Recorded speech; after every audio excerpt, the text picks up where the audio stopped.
আসসালামু আলাইকুম প্রিয় দর্শক, কেমন আছেন? তো একটা ভিডিও দেখে, সারা দেশে তুলবার করা ভিডিওটা দেখে আমার কাছে অনেক কষ্ট লাগছে।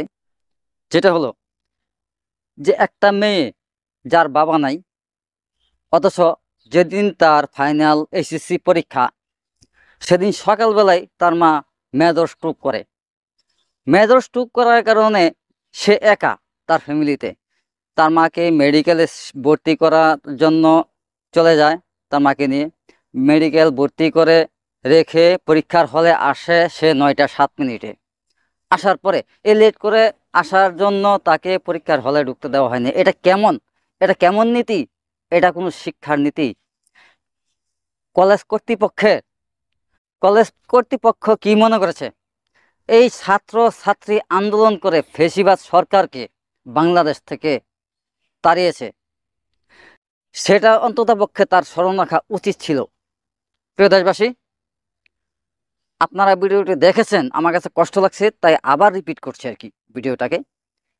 তো চলুন যাই ভিডিওটি দেখে আসি। ভিডিওটি দেখার আগে ছোট্ট একটা রিকোয়েস্ট, আমার চ্যানেলটি সাবস্ক্রাইব করে পাশে থাকা বেল আইকনটি বাজিয়ে দেবেন। চলুন কথা না বলে ভিডিওটি দেখি। স্ট্রোক করা মাকে নিয়ে হাসপাতালে যান আনিসা আহমেদ নামে এক এইচএসসি শিক্ষার্থী।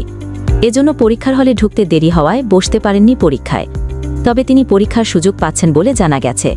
বৃহস্পতিবার ২৬ জুন রাত 12:15টার দিকে যোগাযোগ মাধ্যম ফেসবুকে দেওয়া এক পোস্টে বিষয়টি জানিয়েছেন বাংলাদেশ সুপ্রিম কোর্টের senior advocate barrister at law Ruhul Kuddus কাজল।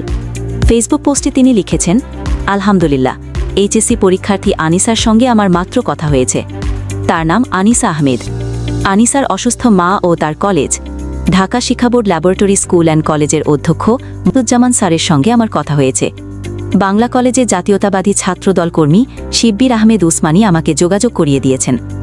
আনিসার বাবা 2 বছর আগে ইন্তেকাল করেছেন। অসুস্থ মাকে দেখাশোনার জন্য আনিসাই একমাত্র অবলম্বন। শিক্ষকরা এই ছাত্রীকে সর্বাত্মক সহযোগিতা করছেন। আজও তারা শিক্ষা উপদেষ্টার সঙ্গে সাক্ষাৎ করার চেষ্টা করেছিলেন, কিন্তু সেটা আজ হয়নি। তারা বিশেষ বিবেচনায় আনিসার আজকের পরীক্ষাটি পরবর্তীতে গ্রহণের চেষ্টা করবেন। আমি আমার শেষ পদক্ষেপ হিসাবে আইনগত সহযোগিতা করার বিষয়টি আনিসা, তার মা ও অধ্যক্ষ স্যারকে জানিয়েছি। একই সঙ্গে 2000 সালে মতিঝিল মডেল স্কুল অ্যান্ড কলেজের 132 শিক্ষার্থীর পরীক্ষা দেওয়া সংক্রান্ত পূর্বের মামলার নজির তাদের জানিয়ে রেখেছি। তারা আশ্বস্ত হয়েছেন মেয়েটি যেন বাকি পরীক্ষাগুলো নিশ্চিন্তে দিতে পারে, সেটি ব্যবস্থা করার জন্য তার মা ও অধ্যক্ষ স্যারকে বিশেষ অনুরোধ জানিয়েছি। তিনি আরও লিখেছেন, আমার ফেসবুক পোস্টের পর সবাই যেভাবে মেয়েটির প্রতি সহমর্মিতা প্রকাশ করেছেন, আমি বিশ্বাস করি ঢাকা শিক্ষা বোর্ড শিক্ষা উপদেষ্টা মানবিক বিবেচনায় আনিসার পরীক্ষা দেওয়ার ব্যবস্থা করে তার শিক্ষাজীবন অব্যাহত রাখতে সহযোগিতা করবেন। আনিসাকে যেন আদালতের দ্বারস্থ হতে না হয়, সেটা আমার প্রত্যাশা। প্রসঙ্গত, বৃহস্পতিবার দেশজুড়ে এইচএসসি ও সমমানের প্রথম দিনের পরীক্ষা শেষ হয়েছে। প্রথম দিনের এইচএসসি পরীক্ষা শেষ হলেও সোশ্যাল মিডিয়ায় রাজধানীর সরকারি মিরপুর বাংলা কলেজ কেন্দ্রের এক শিক্ষার্থীর পরীক্ষা না দিতে পারার ভিডিও ভাইরাল হয়েছে। পরীক্ষা দিতে না পারায় ওই কেন্দ্রের সামনে তাকে কাঁদতে দেখা গেছে। তবুও ওই শিক্ষার্থী কেন্দ্রে প্রবেশ করতে পারেনি। বিষয়টি সোশ্যাল মিডিয়ায় ছড়িয়ে পড়ায় অনেকেই ক্ষোভ প্রকাশ করেছেন। খোঁজ নিয়ে জানা গেছে এইচএসসি পরীক্ষার্থী ওই মেয়েটির বাবা বেঁচে নেই। মা আজ সকালে মেজর স্ট্রোক করেন। যেহেতু পরিবারে দায়িত্বশীল কেউ নেই, তাই মেয়েটিকে সবকিছু সামলে মাকে হাসপাতালে নিয়ে যেতে হয়। সেখান থেকে ছুটতে হয়েছে পরীক্ষার কেন্দ্র মিরপুর সরকারি বাংলা কলেজে। আপনারা ভিডিওটি দেখলেন যে মেয়েটার কি পরিস্থিতি। যে ভিডিওটা দেখাইলাম, ভিডিওর মধ্যে যে ছবিটা দেখেছেন মেয়েটার চেহারার দিকে তাকিয়ে দেখছেন, একজন কলেজ কর্তৃপক্ষের জন্য একটা ছাত্রছাত্রীর জীবন 1টা বছরের জন্য ঝরে যাওয়া, সেটা কি মনে করছে উনি কি মনে করে? কার আদেশে, কার হুকুমে সামান্য 7 মিনিট লেট হওয়ার কারণে পরীক্ষার হলে ঢুকতে দিচ্ছিল না? অবশেষে ছাত্র দলের নেতারা এসে তাকে পরীক্ষা দেওয়ার ব্যবস্থা করে দিয়েছে। যাই হোক, কিন্তু সে তো প্রথম পরীক্ষাটা দিতে পারলো না। পরীক্ষার রেজাল্টটা যখন বের হবে, তখন প্রথম পরীক্ষার যে নাম্বারটা পেত সেটা কোথায় পাবে, কে দিবে তাকে?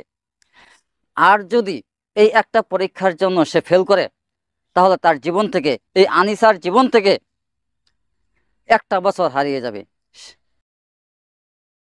মিরপুর বাংলা কলেজ কর্তৃপক্ষ কি পারবে আনিসার জীবনের 1টা বছর ফিরিয়ে দিতে? কখনো পারবে না। তো প্রিয় দর্শক, ভিডিওটি আর বড় করব না। এটা সবাই জানে দেশের মানুষ, এবং সোশ্যাল মিডিয়াতেও তুলপাড় উঠেছিল। তার পক্ষে একজন আইনজীবীও কোর্টে রিট করেছে পরীক্ষা দেওয়ার জন্য।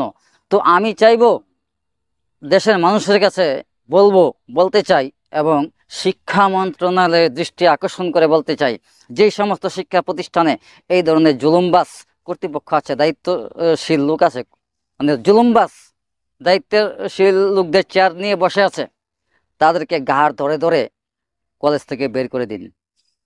আর না হয় ছাত্ররা আবার খেপে যাবে। ছাত্ররা আবার আন্দোলন করতো, কিন্তু এখন পরীক্ষা চলতেছে, যার কারণে আন্দোলনে আসে নাই। তবে এটাই কিন্তু শেষ না, এর শেষ দেখবে ছাত্র আন্দোলন, এর শেষ দেখবে।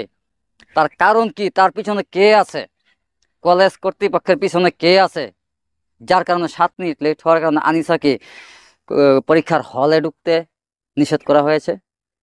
প্রিয় দর্শক, আজ এ পর্যন্তই। এই ভিডিও সম্পর্কে আপনাদের মন্তব্য থাকলে কমেন্ট বক্সে লিখুন, এবং সুস্থ থাকুন, সুন্দর জীবন কাটান, এবং আপনার ছেলে মেয়েদেরকে স্কুলে পাঠান, এবং দায়িত্বশীল হন। ধন্যবাদ সবাইকে।